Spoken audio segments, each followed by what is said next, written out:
तुम्ही आहे का नाही इथं? हो दादा इकडे. हा आलो आलो. तुम्ही सगळे आलतात ना वाटतं. हो, सकाळी तुम्हाला कपड्याची पिशवी दिली होती ना इस्त्रीसाठी.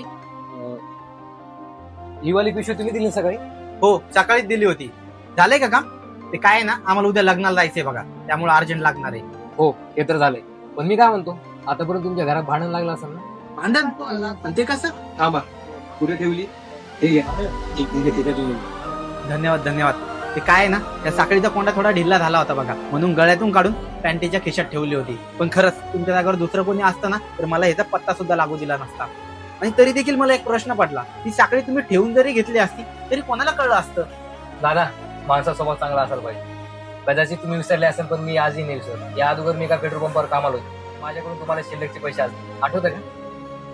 काय झालं दादा? काही नाही, तू आम्हाला 500 समजून 450 वापस दिलेस, पण आम्ही तुला फक्त 50च दिले होते. सॉरी